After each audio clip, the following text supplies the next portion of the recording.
Hari ini kita akan membahas sebuah topik yang saya rasa topik ini sangat sensitif untuk dibahas, tapi perlu kita pahami dan perlu kita sadari secara bersama-sama tentang apa yang terjadi dan ancaman-ancaman apa yang akan terjadi. Tentu video ini saya buat khusus untuk generasi saya, untuk mempersiapkan 2045 Indonesia menjadi negara maju, dan pada saat itu generasi Z adalah pucuk-pucuk kepemimpinan di negara ini. Jika Anda pernah membaca buku Menatap Indonesia 2045 karya dari Badan Intelijen Negara Indonesia, kita melihat bahwa ada ancaman yang akan menghambat majunya Indonesia pada tahun itu, yaitu ancaman radikalisme.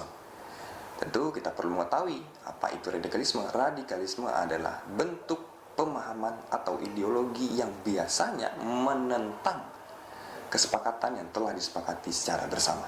Dan radikalisme di negara ini sering sekali diartikan yaitu stimulatif, anti NKRI, anti Pancasila, dan anti Bhinneka Tunggal Ika.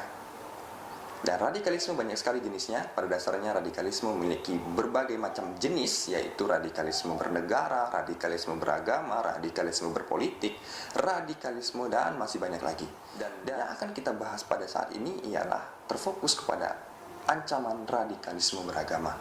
Salah satu ciri di mana orang terpapar oleh radikalisme yaitu adalah sifat intoleran, yaitu tidak bisa mentoleransi segala bentuk pemahaman yang bertentangan dengan mereka, tidak bisa mentoleransi terhadap satu pendapat yang tidak sependapat dengan mereka. Dan fenomena ini di dalam Islam disebut takfiri, yaitu mengkafirkan suatu golongan, seseorang yang tidak sependapat dengan mereka.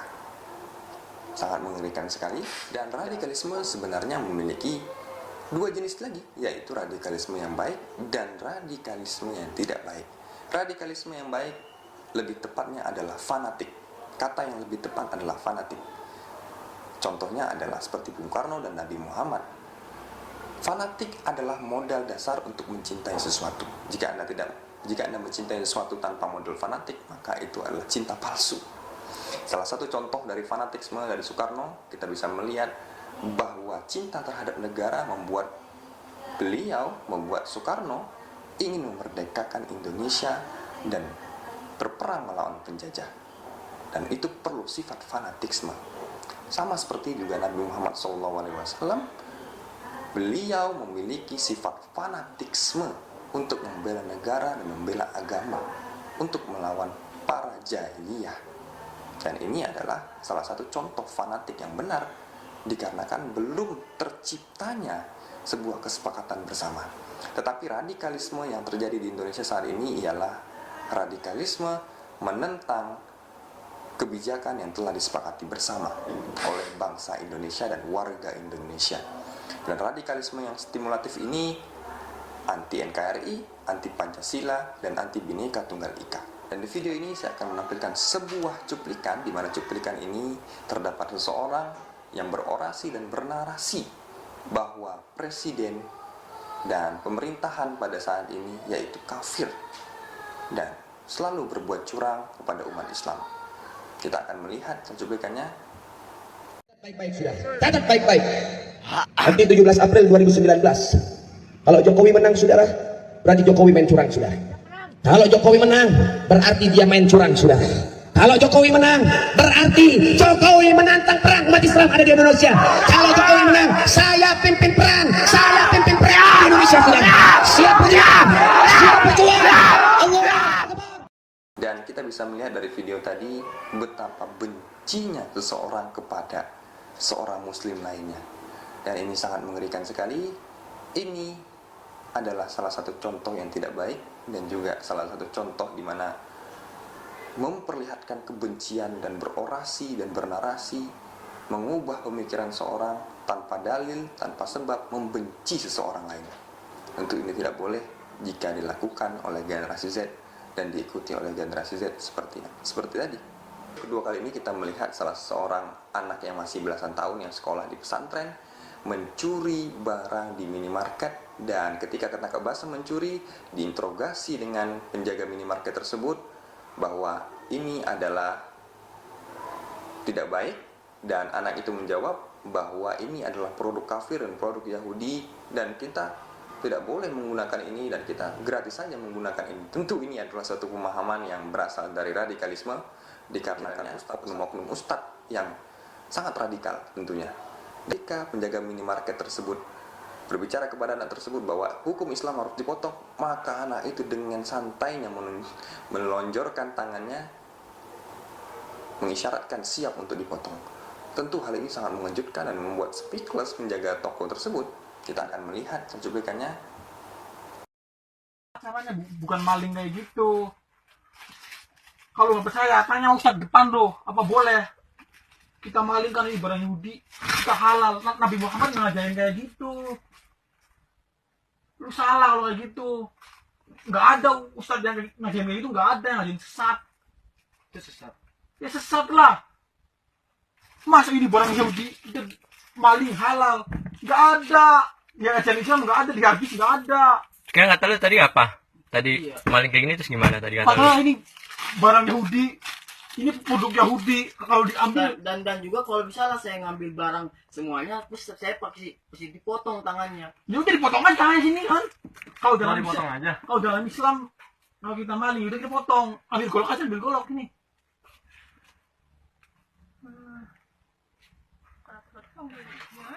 Yakin mau ngambilin beneran ya? Kayaknya mondok di belakang. Saya keluar pasti tangannya dan orang tuanya nggak tahu sama kakaknya.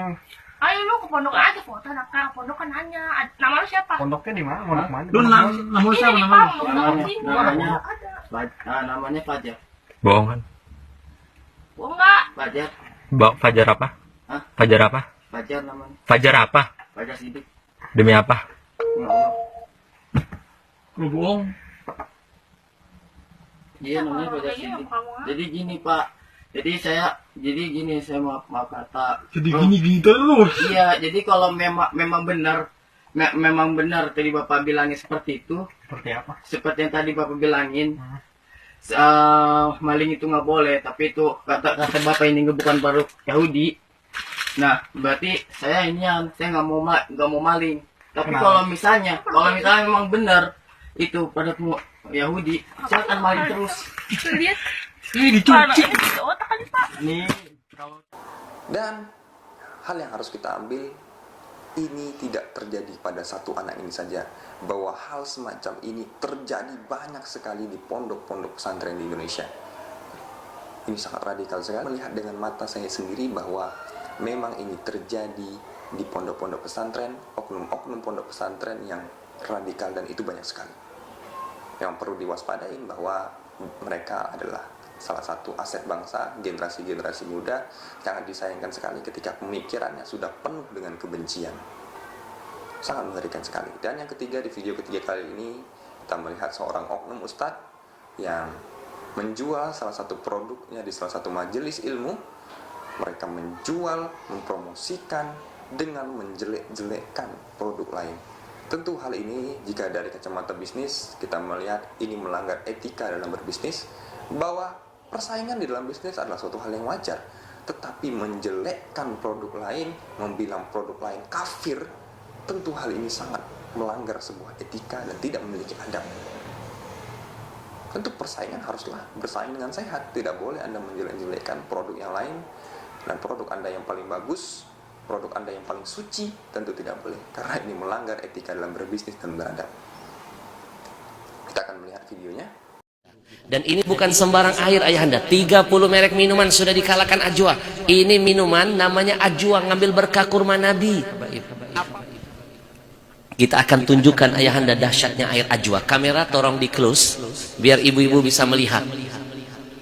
Kita akan adu minuman Ajwa dengan minuman terbesar di Indonesia. Ini minuman Yahudi ayahanda. Kami lepaskan mereknya. Tapi tutupnya masih disegel. Pasti antum tahu ini mereknya apa? Apa mereknya? Inisialnya aja, brother. Ngajak viral lagi nih orang. Inisialnya Aqua. Inisialnya aja Aqua. Aqua. Sekarang kita tuangkan minuman Yahudi. Lalu kita teteskan betadin. Nanti kita aduk. Ngaduknya jangan pakai sendok besi. Zat besi merusak kandungan air. Pakai plastik atau sedotan. Sekarang lihat ke depan. air mereka ayahanda dari bening berubah menjadi kuning. Kamera boleh nggak di-close biar yang di belakang bisa lihat? Di-close-kan betul.